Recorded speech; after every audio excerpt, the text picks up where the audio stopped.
The blood moon hung low over the ruined cathedral of Ashenfell, casting crimson shadows across shattered stone and forgotten graves.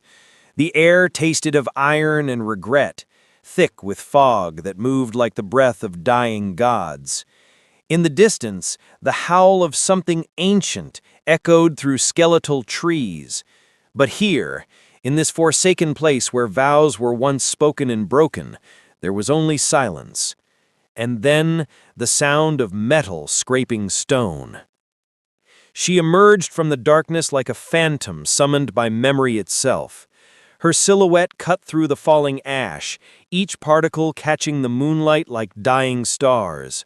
The biomechanical prosthetic where her left leg should have been gleamed with runic inscriptions that pulsed with a sickly violet light, each step a deliberate declaration of survival against impossible odds. The prosthetic was a masterwork of forbidden alchemy and dark engineering, sleek obsidian metal interwoven with bone-white runes that seemed to drink the shadows around them, powered by something that was neither wholly magical nor entirely mechanical, but a grotesque marriage of both. Her wings, magnificent, terrible things, spread partially behind her, torn membranes revealing the skeletal framework beneath, yet still capable of blotting out the stars. They were not the pristine wings of angels or the leathery appendages of common bat-like creatures, but something far more primal. Vast expanses of translucent membrane stretched between elongated finger bones, each joint articulated with predatory grace, the edges ragged from battles she'd survived but never truly recovered from.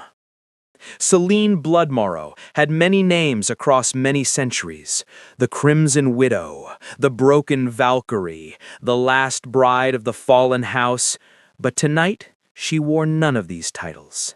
Tonight, she was simply a woman, if such a word could still apply to what she had become, searching for the face of the man who had damned her to this existence.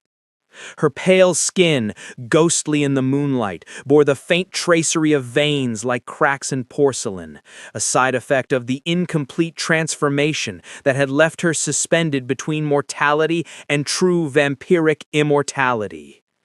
Her eyes, those burning crimson orbs that could see through flesh to the secrets men carried in their hearts, swept across the ruins with a mixture of fury and something far more dangerous: hope.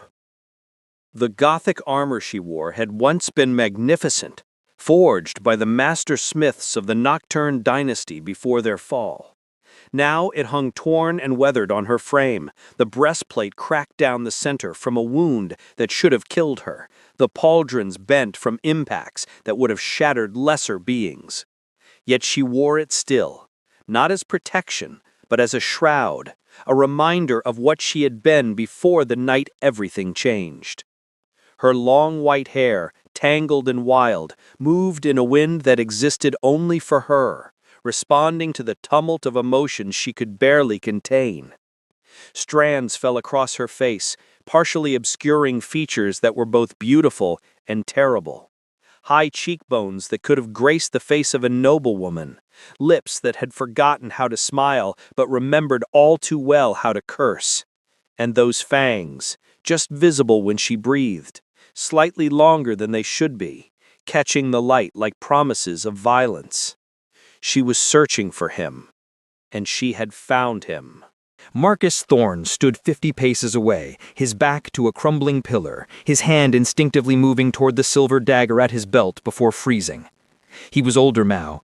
15 years had carved lines into his face that no amount of comfortable living could erase. His once dark hair was shot through with gray at the temples, and his eyes, those same storm-gray eyes that had once looked at her with something resembling love, now reflected only shock and a fear so profound it bordered on religious terror. He was dressed in the practical garb of a monster hunter, leather reinforced with steel plates, blessed silver woven into the seams, protection against the very things he had spent the last decade and a half destroying. His hands, calloused and scarred, trembled slightly as recognition dawned across his features like a slow-burning horror.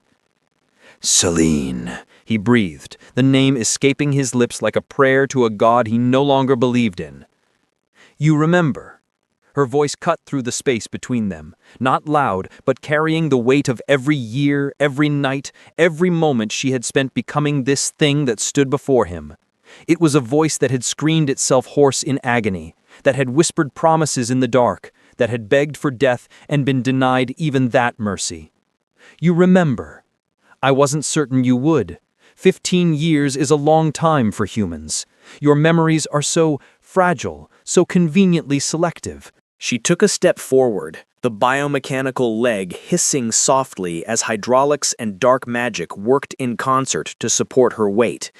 The runes flared brighter with each movement, feeding on her anger, her pain, the vast well of emotion she had dammed up behind walls of survival and vengeance. Marcus didn't move, couldn't move. His mind was racing backward through time, through the carefully constructed narrative he had built to explain away the greatest sin of his life. 15 years earlier, the night everything changed. The village of Thornhaven had been dying, not from plague or famine, but from something far worse. A creeping despair that turned the fertile fields to ash and made children weep in their sleep. The local lord, desperate and fearful, had summoned what he called specialists, men and women who dealt in the currency of monsters and miracles. Marcus had been young then, barely 23, part of a guild that hunted things that went bump in the night. He had come to Thornhaven with 3 others, veteran hunters who had seen horrors that would break normal minds, who had survived encounters with werewolves, ghouls, revenants, and darker things still. The source of the village's curse had been traced to the old Bloodmurrow estate, a Gothic monstrosity perched on a cliff overlooking the sea. Once home to a noble family of considerable power, it had fallen into shadow and rumor after a scandal involving forbidden practices and deals with entities best left unnamed. Only one member of the family remained, Celine Bloodmurrow, the youngest daughter, barely 19 years old. Marcus remembered the night they broke down the doors of the estate, holy water and blessed silver at the ready, expecting to find some ancient horror, some vampire lord gorged on the blood of innocents. Instead, they found her. She had been in the grand library, surrounded by books and scrolls, her hands stained with ink and blood from where she had cut herself in desperation, attempting to reverse something her family had begun but never finished. She was human then, completely, vulnerably human, but marked by the curse that ran through her bloodline, a genetic legacy that would transform her on her 21st birthday into something inhuman unless the ritual was completed or undone. Marcus's companions had wanted to kill her immediately. Mercy before manifestation, they called it. Better to end a life while it was still human than allow the transformation to complete. But Marcus had looked into her eyes, had seen not a monster, but a terrified young woman who had done nothing to deserve the curse of her birth, and he had made a choice that would echo through the years like a tolling bell. He had convinced them to give him 1 week to find a cure, a counterspell, something, anything that might save her without taking her life. Those 7 days had been the most intense of Marcus's young life. He and Celine had worked tirelessly, poring over ancient texts, consulting with hedge witches and wandering scholars, following leads that ranged from promising to absurd. They barely slept, sustained by desperation and increasingly by something else, a connection that formed in the crucible of shared purpose. She was brilliant, he discovered. Her family had educated her extensively, and her mind was a weapon as sharp as any blade. She had a gift for languages, for deciphering the obtuse metaphors and hidden meanings in ancient grimoires. More than that, she had courage. She stared directly at the horror awaiting her without flinching, determined to fight until her last moment of humanity. On the fourth night, working by candlelight in the library that had become their sanctuary, she had looked up from a particularly dense Latin text and caught him staring at her. "What is it?" she had asked, a faint smile playing at the corners of her mouth, the first genuine smile he had seen from her. "Nothing," he had lied, "just thinking about the next lead." But it wasn't nothing. Somewhere in those 4 days, Marcus Thorne had done the most foolish thing a hunter could do. He had begun to see his quarry as a person, and more than that, as someone he could imagine a future with. On the fifth night, they had found it, a ritual of binding, ancient and dangerous, but potentially capable of halting the transformation indefinitely. There was a catch, of course. There was always a catch.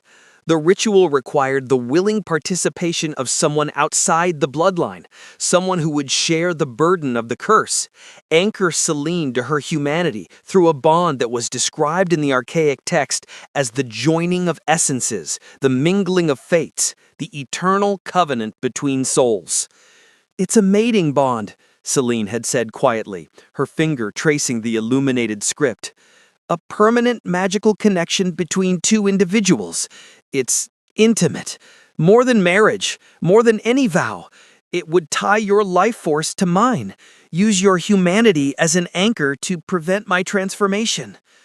"What are the risks?" Marcus had asked, though he already knew his answer. "To you, unknown. The text is unclear. You might feel nothing, or you might carry a piece of the curse yourself. It might shorten your life or extend it. Magic this old, this powerful, it's unpredictable." She had looked at him then, really looked at him, and he saw fear in her eyes, but also something else. "You don't have to do this. You've already done more than anyone could ask. If we can't find another way, I've accepted." "I'll do it," he had interrupted. "Marcus, I'll do it," he repeated, with more certainty than he had felt about anything in his life. "We'll perform the ritual, we'll save you." What he didn't say, what he barely admitted to himself, was that in 5 days he had fallen completely, irrevocably in love with Celine Bloodmorrow, and he would have walked through fire, faced down elder demons, challenged death itself to protect her. The ritual took place on the 6th night, in the estate's private chapel, a place long abandoned by any gods that might have once taken notice.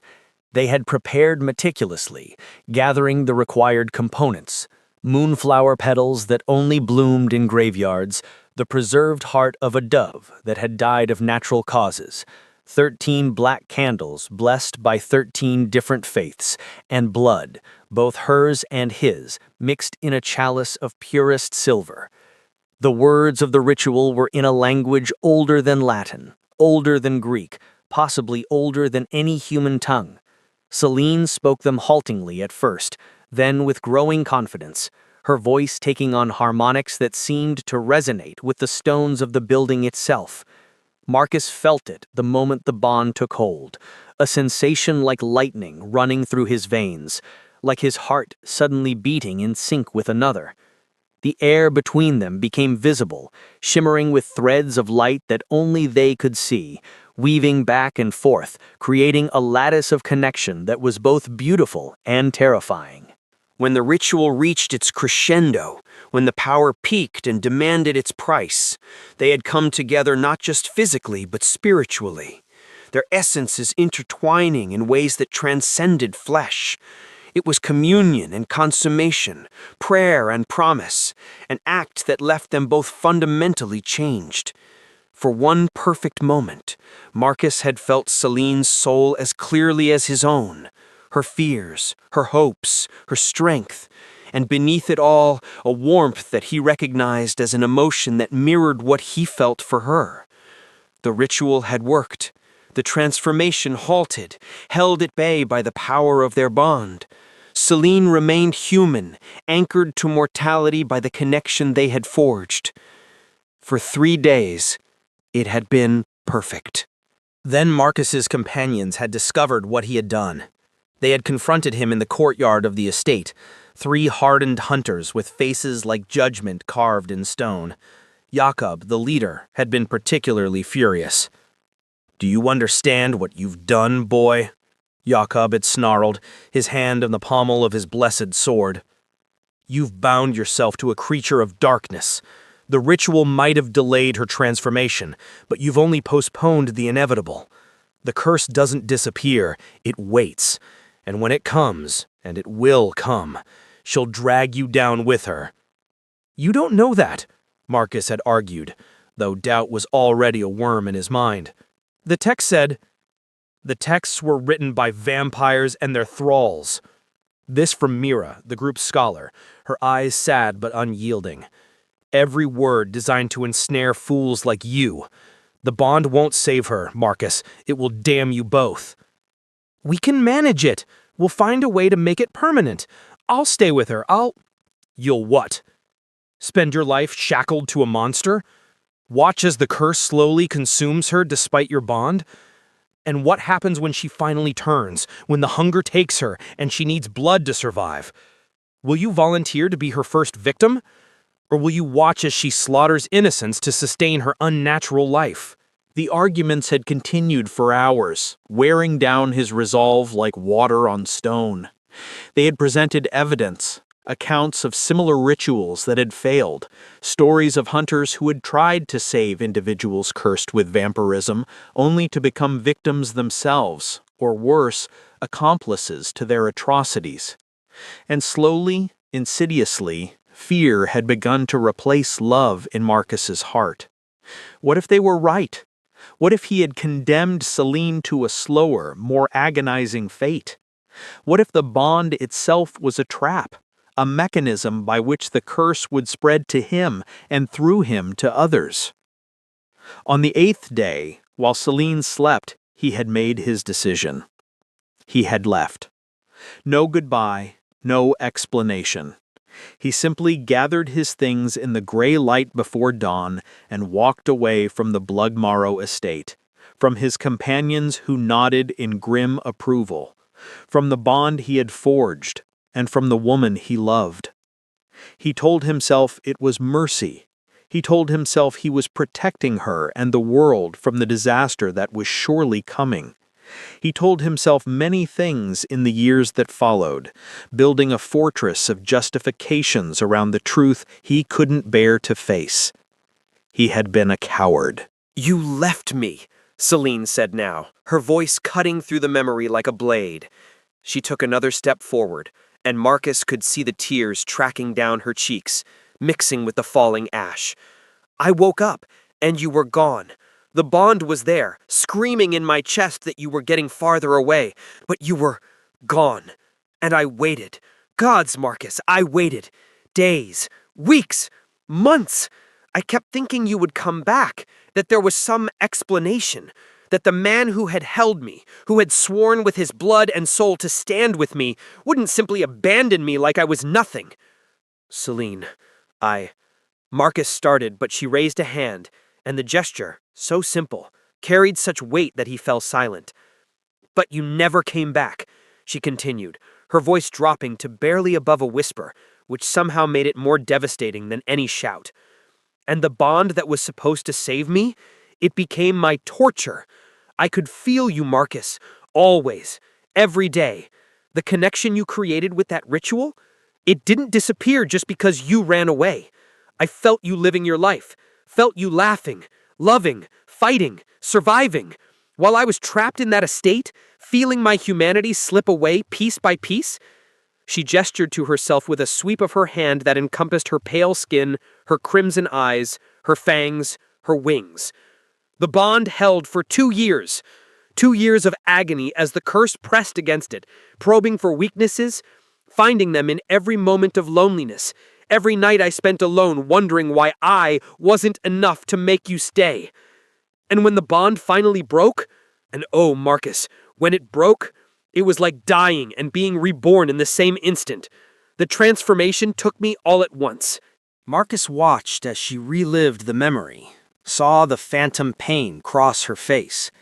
He wanted to speak, to defend himself, to explain, but what explanation could suffice? What defense could stand against the simple fact of his abandonment? The transformation was supposed to take place gradually, Celine continued, her wings twitching with agitation, sending small clouds of ash swirling. Over the course of months, giving the body time to adapt.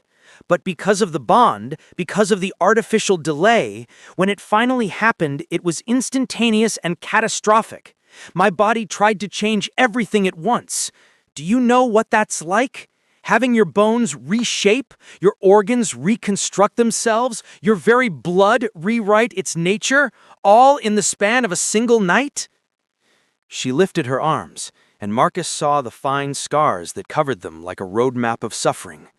My bones shattered and reformed. My heart stopped and restarted. I went blind, deaf, lost every sense and had them return twisted, heightened, wrong. And through it all, I could feel you, still alive, still whole, living your life as if I had never existed. I thought I was protecting you, Marcus said, the words sounding hollow even to his own ears. They told me the bond would fail, that you would turn regardless, that I was only prolonging your suffering. You thought it was easier to run than to stay and face the consequences of your choice, Celine interrupted, and there was no anger in her voice now, only a tired sadness that cut deeper than rage ever could. You thought you could forge a bond that would tether our very souls together and then simply walk away without ramifications? You thought you could play with powers beyond your understanding and escape unscathed? You were wrong, Marcus, about all of it. She gestured to the biomechanical leg, the runes flaring brighter. When the transformation took me, my body was already weakened from 2 years of fighting the curse. Not everything survived the change. My left leg didn't make it. The bones disintegrated, the flesh necrotized. I should have died. Any normal person would have died. But vampires are stubborn creatures, Marcus. We don't die easily. We persist, even when death would be a mercy. Marcus felt sick. The weight of what he had done was crushing, a physical pressure on his chest that made it hard to breathe. Celine, I'm sorry. I'm so... Sorry? The word was a lash. You're sorry? Do you think that word has the power to undo what you did? To give me back my humanity? My leg? The 15 years I spent learning to be a monster instead of learning to be a woman? Her wings spread fully now, vast and terrible, blotting out the blood moon, casting them both in shadow. I spent 5 years trapped in that estate, unable to leave because I didn't know how to control this. She gestured to herself, to the wings, the fangs, the eyes that glowed with inhuman light. This thing I had become. 5 years teaching myself to walk again with one leg, learning to fly with torn wings, figuring out how to feed without killing, because even as a monster, I refused to become what my family had been. She stepped closer, and Marcus could smell the strange perfume of her, old blood and newer death, dust and flowers, something that was neither living nor dead, but suspended between. And do you know what kept me going through all of it? Do you know what thoughts sustained me through the worst nights when the hunger was so intense I wanted to rip my own throat out just to end it? Marcus shook his head, unable to speak. The thought that someday I would find you, she said, her face inches from his now, her crimson eyes boring into his soul, that I would stand before you and ask the question that has haunted me every moment since you left. Why? The question hung in the air between them, more powerful than any spell, heavier than any curse. Marcus Thorne, who had faced down horrors that would drive normal men mad, who had stared into the abyss and fought things that crawled out of it, found himself unable to answer. Because the truth was complex and simple simultaneously. He had been afraid of the bond, afraid of the responsibility it represented, afraid of loving something that might destroy him, afraid of being destroyed by that love. He had been young and foolish, and he had listened to men who claimed to know better, and he had made a choice that had seemed rational in the moment, but had proven to be the greatest mistake of his life. I was a coward, he said finally, the words tasting like ash. They told me you would turn regardless, that the bond was a trap, that I was endangering myself and everyone around me. And I believed them because it was easier than staying and fighting for you, for us.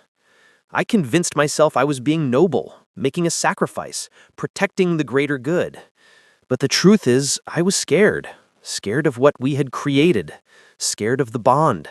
Scared of loving you as much as I did. You loved me? Celine's voice was barely a whisper.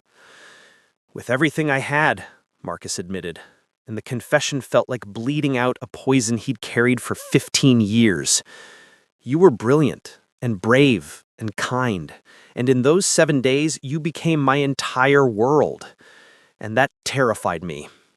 So I ran, and I've been running ever since. Celine stood very still for a long moment, processing his words. When she spoke again, her voice had changed. Some of the fury drained away, replaced by something more vulnerable. The bond is still there, you know, broken, damaged, but not gone. I can feel you even now. Your fear, your regret, your guilt. It's how I found you. I have followed that connection across half the world, through cities and wilderness, tracking the one person in all of existence whom my soul recognizes, even after all these years. Marcus felt it then, consciously reaching for the sensation he had spent 15 years trying to ignore. A pull, a warmth, a presence that sat behind his heart like a second heartbeat. The bond. It had never truly broken, only wounded, scarred, but still there. "What do you want from me?" he asked, and he was proud that his voice didn't shake. "Revenge? My death? Name it. After what I did, you're entitled to whatever justice you demand." Celine laughed, but it was a broken sound, full of pain and irony. Justice? What justice could possibly suffice? Should I kill you? That won't give me back my humanity. Should I turn you? Make you into what I am, so you understand what you condemned me to? Would that balance the scales? She turned away from him, her shoulders slumping, the fierce intensity that had animated her draining away to reveal the exhaustion beneath. I spent years imagining this confrontation, years planning what I would say, what I would do. I imagined myself strong, fierce, unbreakable. I would make you pay. I would make you suffer. I would... She stopped, and Marcus saw her wings fold in tight against her back, a gesture that was almost protective. When she spoke again, her voice was small, the voice of the 19-year-old girl he had abandoned. But now that I'm here, now that I'm standing in front of you, all I feel is tired. So incredibly tired. Marcus took a step forward, then another, until he was close enough to touch her. Slowly, giving her every opportunity to pull away or strike him down, he reached out and placed his hand on her shoulder. The armor was cold beneath his palm, but beneath it he could feel the warmth of her, the undeniable presence of the woman he had loved. "I don't expect forgiveness," he said quietly. "I don't deserve it. But I need you to know that not a day has passed in the last 15 years that I haven't thought about you. Not a single day that I haven't regretted leaving. I tried to move on, tried to convince myself I did the right thing, but the bond wouldn't let me forget. Every hunt, every monster I faced, I saw your face. Every person I saved, I wondered if I could have saved you, if I'd just been brave enough to stay." Celine didn't pull away from his touch, but she didn't lean into it either. "Do you know what the worst part is?" she asked. "It's not the transformation. It's not the pain or the hunger or even the leg. It's the loneliness, Marcus.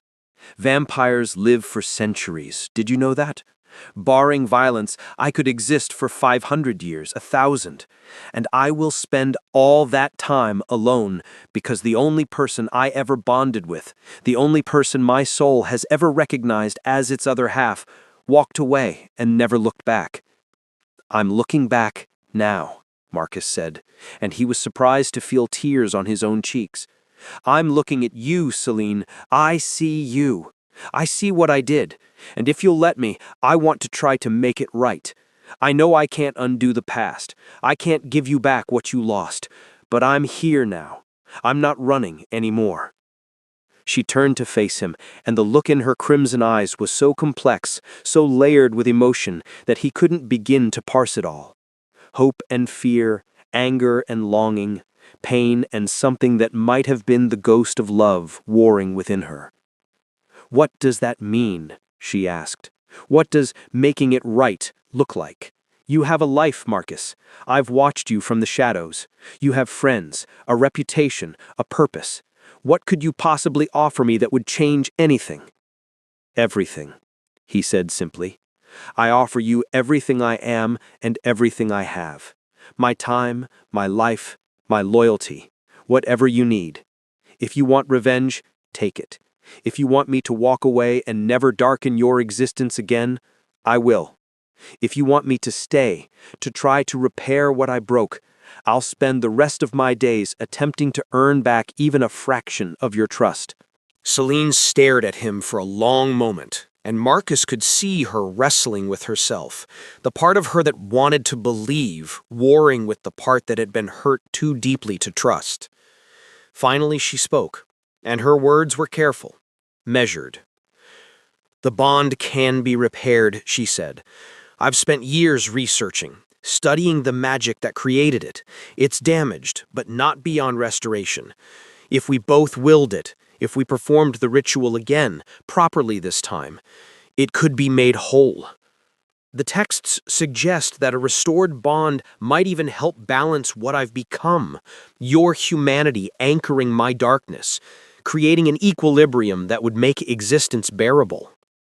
"Then let's do it," Marcus said without hesitation. "You don't understand what you're agreeing to," Celine warned. "A restored bond would be permanent, Marcus. Truly permanent. Our lives would be intertwined until one of us died, and given my nature, that means you would be tied to me for the rest of your natural life. You would feel what I feel, hunger when I hunger, know my pain as intimately as your own. There would be no walking away, no change in your mind. Are you truly prepared for that?" He thought about the 15 years he had spent hollow, going through the motions of living while a part of him remained forever in that estate with a woman he had abandoned. He thought about the countless nights he had woken reaching for someone who wasn't there, feeling the echo of a bond he had tried and failed to sever. He thought about the person he had been with Celine, purposeful, passionate, whole, and the shadow of that person he had become in her absence. "I've been tied to you since the moment we first performed the ritual," he said. "Walking away didn't change that. It only made us both suffer needlessly. If you'll have me, if you can find it in yourself to give me another chance, I'm ready to commit. Completely. No reservations, no fear. I'll be what I should have been 15 years ago. Your mate, your anchor, your partner. In whatever form you need." Something shifted in Celine's expression, the hard edges softening slightly. She reached up with one pale hand and touched his face, her fingers cold against his skin, her touch tentative, as if she feared he might vanish if she pressed too hard. "I hate you," she said softly, but there was no venom in it. "I hate you for leaving. I hate you for making me love you and then disappearing. I hate you for coming back and making me hope again, when hope is the most dangerous thing a creature like me can feel." "I know," Marcus said, covering her hand with his own. "But I never stopped loving you," she continued, and her voice broke on the words.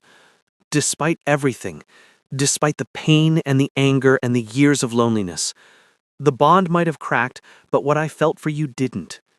It survived the transformation, survived the centuries of darkness that are now my birthright. And I don't know if that makes me strong or pathetic. It makes you human. More human than most people I've met who were born that way." Celine laughed, and this time it was a real laugh, startled and genuine. "I'm a vampire with a missing leg, torn wings, and an appetite for blood. I think human might be a stretch. You're the woman who fought her curse for years rather than give in to it, who learned to control herself rather than become a mindless killer, who crossed the world to confront the person who hurt her instead of simply taking revenge. That's more humanity than most people show in their entire lives. She studied him for a long moment, her crimson eyes searching his face for any sign of deception or false comfort. Whatever she found there, it must have satisfied her, because she nodded slowly. If we do this, if we repair the bond, you need to understand what my life is. I don't live in estates anymore. I can't stay in one place too long. People notice when someone doesn't age, doesn't eat normal food, only appears at night. I move between the shadows of the world, helping where I can, feeding on those who won't be missed. Criminals, abusers, the cruel, and the wicked. I've made it my mission to be the monster that monsters fear. Can you live with that? Can you be partner to a creature who sustains herself on blood? Marcus considered this. His entire life had been built around hunting monsters, protecting innocents from the darkness. Could he stand beside something that embodied that darkness, even if it wielded its nature as a weapon for good? Could he reconcile the creed he had lived by with the reality of loving someone who existed outside the boundaries of that creed? "I've spent 15 years hunting monsters," he said slowly, "and in that time I've learned something important. The most monstrous acts I've witnessed weren't done by vampires or werewolves or demons, they were done by humans. People who chose cruelty despite having every opportunity to choose kindness. If you use what you are to stop people like that, then you're not the monster, Celine. You're the answer to them." "Pretty words," she said, but he could hear the hope creeping into her voice. "Can you stand behind them when you wake up next to me and remember what I am? When you feel the hunger through the bond? When you have to watch me feed?" "I stood beside you once, before I knew what fear would make me do," Marcus said. "Let me stand beside you again, knowing what I know now, and I'll show you that I can be what I should have been the first time. Not perfect, not fearless, but present, committed. Yours." Celine was quiet for a long time, and Marcus watched emotions play across her face like clouds across the moon. Finally, she stepped back, her wings spreading slightly.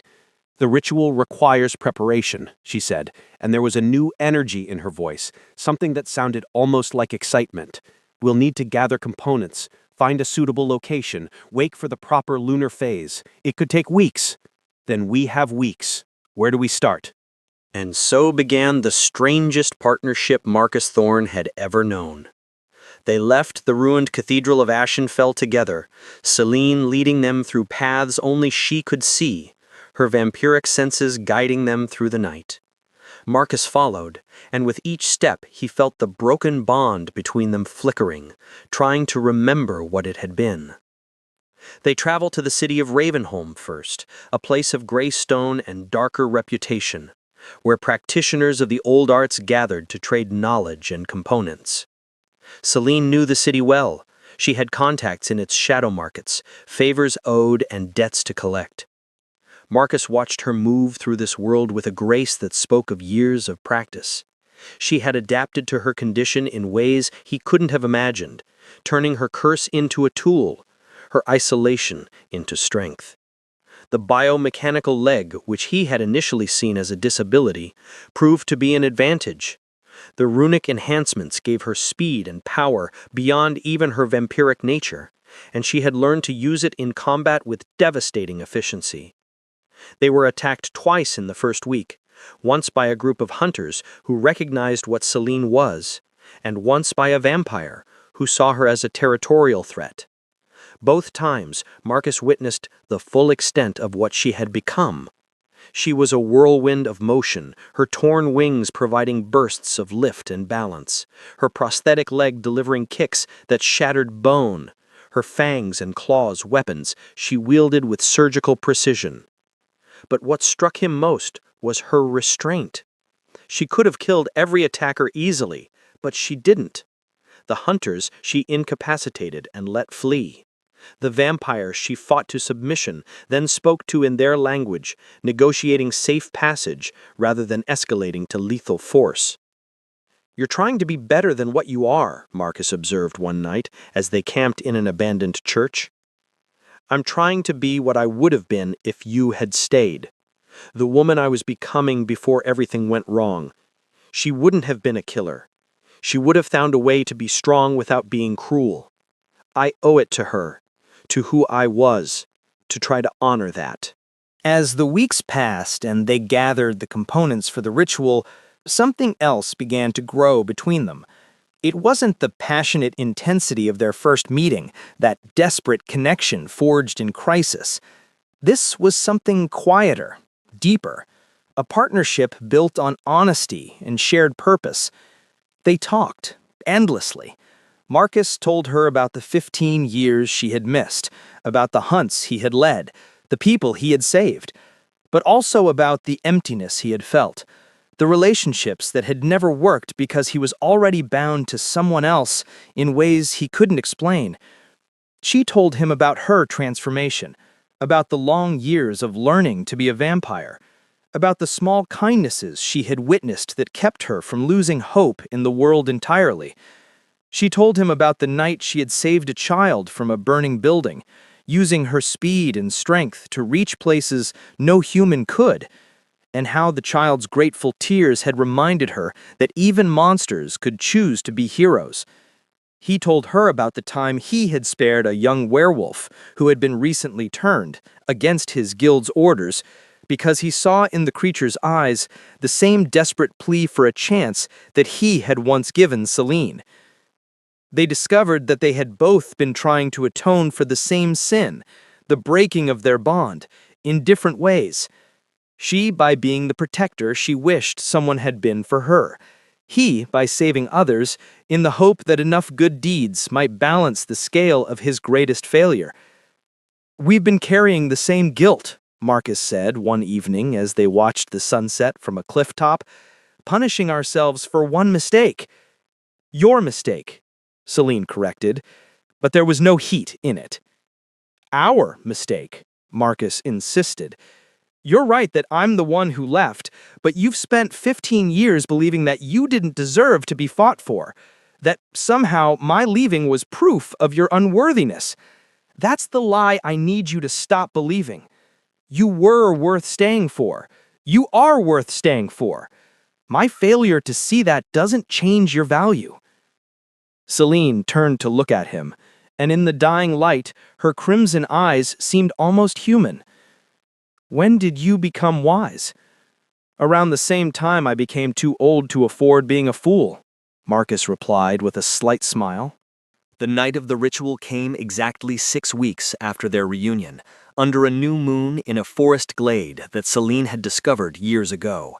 It was a place of old power, where the veil between worlds grew thin, where magic responded more readily to intention and will. They had prepared meticulously, gathering components that were even more rare than those required for the first ritual. This time they needed not just moonflower and dove's heart, but raven's tears, harvested from a bird mourning its mate, phoenix ash, representing rebirth, and a sliver of moonstone that had been submerged in the tears of someone who had experienced both perfect joy and perfect sorrow. That last component had been provided by Celine herself. She had held the stone and remembered the joy of their first bonding and the sorrow of his leaving, and her tears, tinged pink with the blood that now ran in her veins, had been enough to sanctify the stone. The ritual circle was more complex this time, incorporating elements that would account for Celine's vampiric nature, creating a bridge between human and inhuman, living and undead. Marcus had studied the texts obsessively, refusing to rely on anyone else's interpretation, needing to understand every aspect of what they were attempting. As midnight approached, they stood facing each other in the center of the circle. Celine had removed her armor, standing before him in simple clothing that revealed the scars of her transformation, the tracery on her skin where her bones had broken and healed, the junction where her prosthetic leg interfaced with her body, the small marks on her neck where she had once, in desperation, tried to end her own existence. Marcus had stripped to the waist, revealing his own scars, the accumulated marks of 15 years hunting monsters, each one a story, a battle survived. They were both damaged, both marked by their choices and their suffering. but both still standing. "Are you ready?" Celine asked, and he heard the tremor in her voice, the fear that this might fail, that the bond might be too broken to repair. "I've been ready for 15 years. I just didn't know it until now." Celine began the incantation, her voice steady and clear, speaking words that reshaped reality with their utterance. Marcus joined in where the ritual required, his voice harmonizing with hers, and he felt the magic building around them, thick and potent. The bond between them, that damaged, scarred connection, began to resonate, to vibrate like a string being tuned. It hurt. Gods, it hurt. Like every moment of separation being experienced simultaneously, like ripping open a wound that had never properly healed. But beneath the pain was something else. Recognition, joy, homecoming. The components burned in their silver basin, releasing smoke that smelled of hope and regret intermingled. The circle blazed with light visible only to magical sight, creating a sanctuary separate from the world, a space where two souls could touch without interference from mundane concerns. When the ritual reached its crescendo, when the power demanded its price, they came together as they had 15 years ago. But this time, there was no fear, no doubt, only commitment, only choice, only love that had survived everything the world had thrown at it. Marcus felt the bond snap into place with a force that drove him to his knees. It was nothing like the tentative connection of their first attempt. This was absolute, total, a fusion of souls that left no room for separation. He felt Celine's presence in his mind, in his heart, in the very essence of what he was. Her hunger, yes, but also her strength. Her pain, but also her hope. Her darkness, but also the light she had fought so hard to maintain. And she felt him, his guilt transmuted to determination, his fear become courage, his love that had never diminished despite distance and time. They knelt together in the center of the circle as the magic settled, neither fully human nor fully vampire, but something new, a hybrid of natures, balanced and whole in a way neither had been alone. "I feel you," Celine whispered, her forehead pressed to his. "Completely. It's like being blind and suddenly seeing." "I know," Marcus said, because he did know. The bond let him experience what she experienced, let him understand in a way words never could. "I'm here. I'm not leaving. Never again." The ritual complete, they lay together in the grass of the glade as dawn approached. A dawn that Celine would need to shelter from, but that no longer held quite as much terror as it once had. Through the bond, Marcus's humanity blunted the worst of her vampiric weaknesses. She could withstand brief exposure to sunlight now without burning, could consume some human food without becoming ill, could even, with concentration, make her heart beat in a rhythm that approximated life. And Marcus felt the world with new intensity. His senses were heightened, not to vampiric levels, but beyond human normal. He could see better in darkness, could hear the approach of danger, could sense the presence of magical beings. The bond had changed him, granted him gifts that would make him a better hunter or a better protector, which was what he chose to be. "What do we do now?" Selena asked as the sky began to lighten in the east. "We live," Marcus said simply. "We find a place to call home. Even if we can't stay there forever. We help people. We fight the darkness. We exist together instead of separately. We build the life we should have had 15 years ago." "It won't be easy," Celine warned. "People won't understand. Your guild can adjust or I can leave them," Marcus interrupted. "My priority isn't their approval.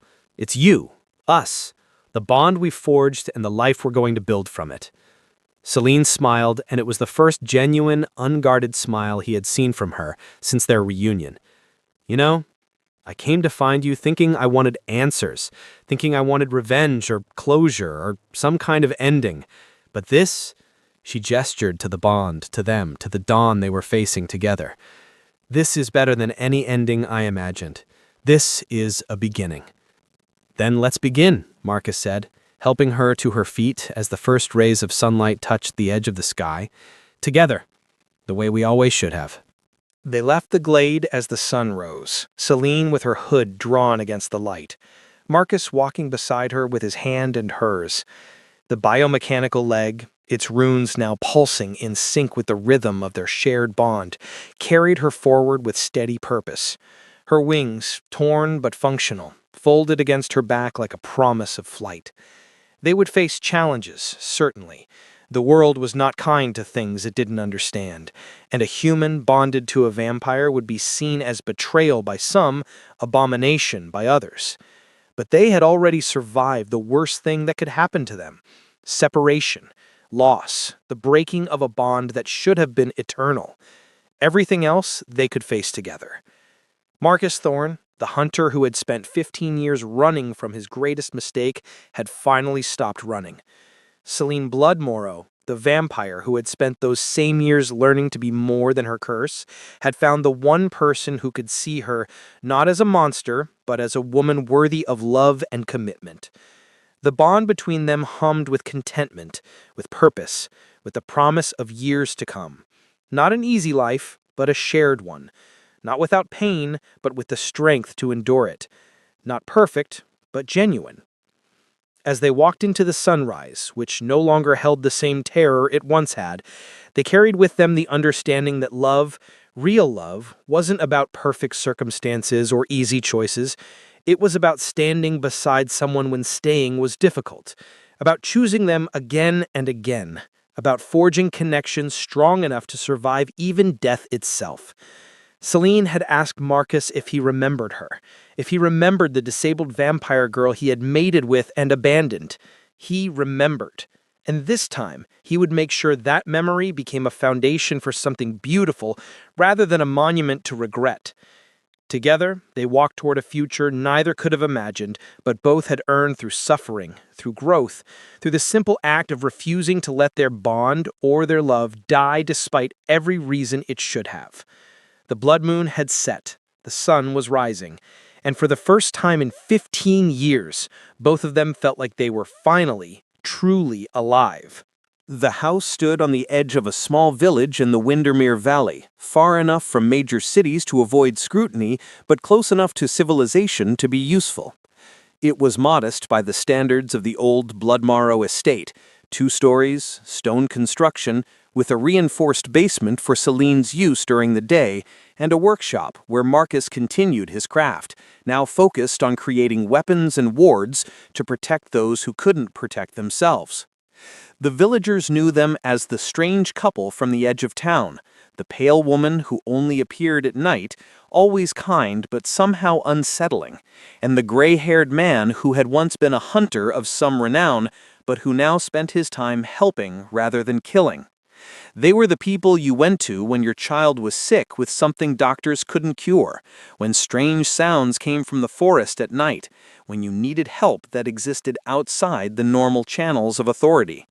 They asked no payment except what people could spare, and they turned no one away. On this particular evening, as the sun set and the bond between them pulsed with the contentment of another day survived together, Celine emerged from the basement workshop where she had been crafting a new prosthetic limb for a veteran who had lost his leg in a war that seemed to consume young men without end.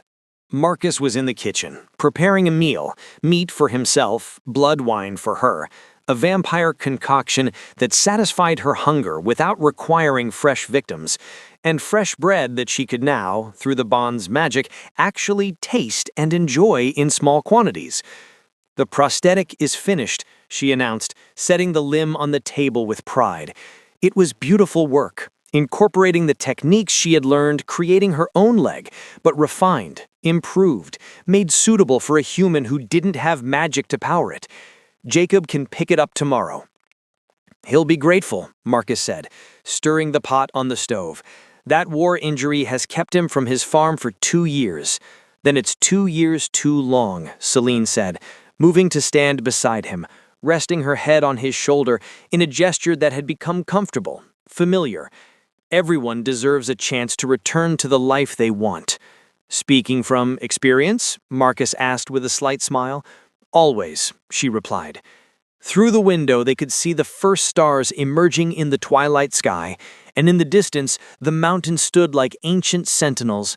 The world was still dark, still dangerous, still full of monsters both human and otherwise. But here, in this small house on the edge of a quiet village, two people who had been broken had found a way to be whole. Not perfect, never perfect, but together. And sometimes that was enough. In the end, the greatest curse was not the transformation that made Selene a vampire, nor the bond that tied two souls across the boundaries of life and death. The greatest curse was time wasted, years spent apart that could have been spent together. And the greatest magic was not in the rituals or the ancient incantations, but in the simple choice to stay, to commit, to love despite every reason not to. Some stories end with happily ever after. This one ends with something more realistic and perhaps more valuable. The promise of tomorrow, faced together, one day at a time, until the last day comes. And when that final day arrives, they will face it as they have faced everything else since that night in the ruined cathedral of Ashenfell. Hand in hand, soul to soul, united by a bond that even death itself would struggle to sever. Because some connections, once forged in truth and restored in love, become eternal.